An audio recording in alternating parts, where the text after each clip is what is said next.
Hi friends, welcome back to another episode of Generation Tech. My name is Alan.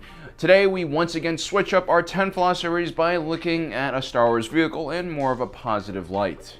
You don't always need to be the fastest or loudest or flashiest to be the best at something. Sometimes a simple design cobbled together with some common sense will create something that just works better than anything else. Today, we look at the misunderstood and underrated BLT Y Wing and explain why it's one of the best bombers in Star Wars. Designed by Cohensayer Manufacturing, this Clone Wars era bomber was known for its toughness, large payload, and simplicity.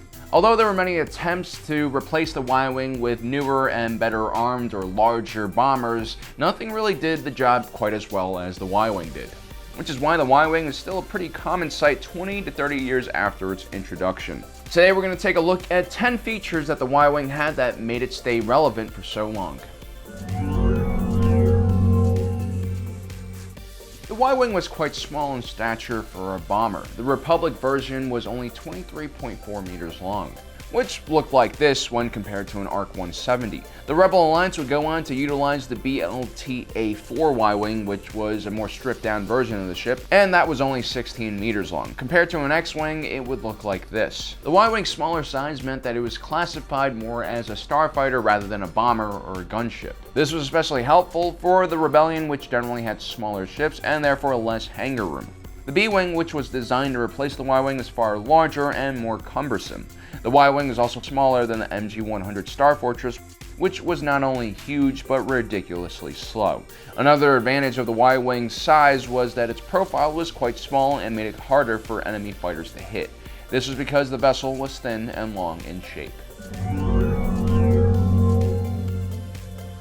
One interesting thing about the Y-Wing was that its manufacturer, Cohensayer Manufacturing, was known for designing spaceship parts, specifically engines. Their ion jet engines could be found in a wide variety of craft, including the X-Wing. The Y-Wing is powered by two of their oversized R200 ion jet engines, which gave the craft a decent amount of speed. Its engine's thrust was rated at 250 kTU. kTU is a legendary thrust rating system. The X-Wing, in comparison, had a rating of around 300 kTU. This meant that the Y-Wing was fast enough not to slow down its escort fighters. It also meant that the Y-Wing could oftentimes carry out fast slashing attacks against capital ships, similar to what the A-Wing oftentimes did. Although not as maneuverable as more multi-role starfighters or interceptors, the Y-Wing could still hold its own in a dogfight. And in the earlier days of the Rebellion, it wasn't uncommon to see Rebel cells using Y-Wings in an escort role, something other bombers like the TIE Bomber or B-Wing just wasn't capable of doing. And even though the Y-Wing usually lost in a turning fight against a TIE fighter or a droid fighter, it was able to absorb a lot of hits. Despite their almost skeletal appearance in A New Hope, the Y-Wings were actually extremely durable starfighters. Their hull and armor was made out of titanium reinforced alu steel alloy. RU is another legendary measurement that rates hull strength. At 40 RU, the Y-Wing's hull was 4 times stronger than a standard TIE fighter, which had a RU of only 9, and 2 times stronger than an X-Wing, which had a RU of 20. The Y-Wing shield was outstanding for a craft of its size. Its Chempat deflector shields was rated at 75 SBD compared to the X-Wing, which was rated at 50 SBD. SBD was another legendary rating, this time for shield strength. The Y-Wing needed this extra protection because it was oftentimes making low-altitude bombing runs on heavily defended enemy positions, and oftentimes flying through the shrapnel and blast of their own weapons. The reason why Rebel pilots sometimes removed the outer panels of their Y-Wing was it made it easier to do maintenance work. The Rebel Y-Wings were notorious for having mechanical problems, although this could be due to the fact that most of the Y-Wings the Rebellion had were stolen from Imperial scrapyards and already decades old. For additional protection, the Y-Wing also had a rear turret. Now, in one of our previous videos, we argued that a rear turret was unnecessary on a craft like an ARC 170, which was a multi-role recon starfighter.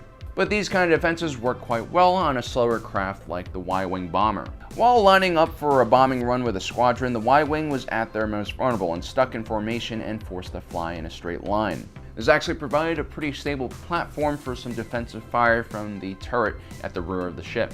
What made the rear turret even more interesting was that it wasn't a laser cannon but an ion cannon. While these were inaccurate weapons, they usually had wider spread and were capable of disabling most fighters in one shot, allowing the Y-Wing an opportunity to escape.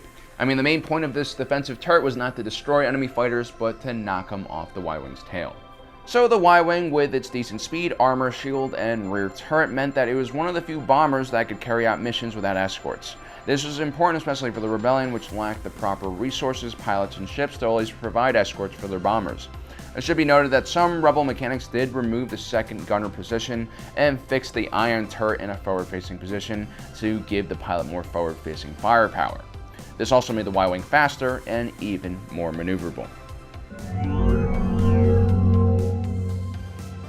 For a fighter bomber as small as the Y-Wing, it actually carried quite a large amount of ordnance on board. The ship had 2 flex tube launchers, which each held 4 proton torpedoes. The flex tube launchers could also hold a wider range of different munitions, including concussion missiles, proton bombs, and cluster missiles.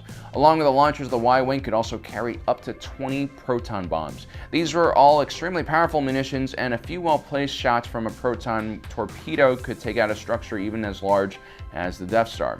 The additional 20 proton bombs was more than enough to take out an entire fleet. Along with the high explosive ordnances, the Y-Wing had another trick up its sleeve: the ion torpedo. Capital ship deflector shields generally did a good job against high explosive projectiles like proton torpedoes and smaller ion weapons like the ion cannon mounted on the Y-Wing turret. But an ion torpedo could easily overwhelm even the largest shields like the ones on an Imperial-class Star Destroyer and leave it dead in space. Before the larger Mon Calamari cruisers were introduced to the Rebellion fleet, this tactic was one of the only ways the Rebel could counter or delay a Star Destroyer. Now, on top of these more conventional weapons, the Y-Wing's impressive payload capacity meant that it was sometimes used to field prototype weapons. During the Battle of Malastare, the Y-Wing was used to launch an Electro Proton bomb. This was kind of the best of both worlds, an ion weapon with the yield of a giant proton bomb. The weapon emitted a huge EMP blast which could take out all droids within its range and not harm any organic units. This weapon was a game changer. Just one of these bombs could take out an entire field of battle droids. It's impressive that such a small craft could carry so many different powerful weapons.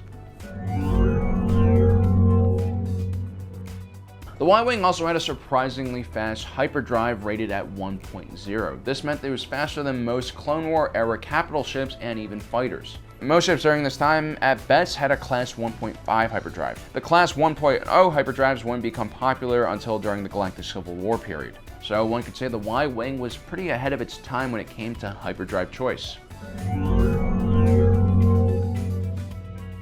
The B-Wing featured an impressive heavy laser cannon. The Star Fortress had a massive weapons payload, but they were both quite expensive when compared to the Y-Wing.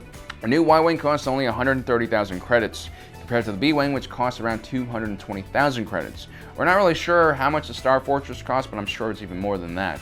And then there's the TIE Bomber, which costs 150,000 credits, despite having a smaller payload, no shields, and no hyperdrive. And by the time the Galactic Civil War came around, the Y-Wing could be bought for next to nothing. Along with being relatively cheap to purchase, the Y-Wings were also very modular. While during the Clone Wars most Republic Y-Wings were stock, the Rebel Alliance used an assortment of heavily modified Y-Wings. Rebel engineers adjusted power output from the engines to take away energy from the shields and deliver more power to the thrusters to make the Y-Wing still competitive a few decades past its prime. As we mentioned before, Rebel mechanics also removed a lot of the outer paneling on the Y-Wing to make the craft lighter and easier to maintain. They also took apart the turret gunner position because of the lack of personnel and also to make the craft lighter. By the time the First Order and Resistance conflict had started, there were hardly any Y-Wings left that had space-worthy chassis, which is kind of a shame because the Resistance Star Fortress we see in The Last Jedi are perhaps some of the dumbest space vessels I've ever seen. And maybe had Rose's more likable and badass sister been in the turret of a Y-Wing, she would have survived that battle. The Y-Wing was what a bomber should be. In a field of admittedly weak entries, it really does stand out as the only rational choice. The B-Wing was too specialized and too difficult to steer. I mean, the entire fuselage rotated around the cockpit, which does look cool, but was a pain in the ass to actually fly.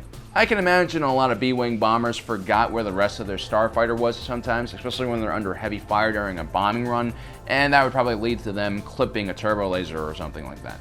The TIE Bomber, on the other hand, was classic Imperial nonsense. No shields, no hyperdrive. There was a life support, but not much else, and somehow it still cost more than a Y-Wing. So I guess the Y-Wing doesn't really excel too much in anything, but it also doesn't self-sabotage like the rest of these vehicles. One last thing, Y-Wing pilots are some of the most stone-cold individuals. They basically never panic and always keep calm and carry on. Gold 5 to Red Leader. Lost Tyree, lost Hutch. I copy, Gold Leader. It came from behind. So guys, those are my 10 reasons why I think the Y-Wing is one of the best bombers. If you guys have a chance, don't forget to check out our second channel, Generation Films, where we recently started a series where we'll be looking at different space marine organizations and discussing their flaws and advantages. We of course started with Star Wars by looking at the Clone Troopers, so check it out right here. Well guys, don't forget to subscribe and hit that notification button so you don't miss out on the rest of our awesome content. As usual, thanks for joining us today. If you're watching this, you are Generation Tech.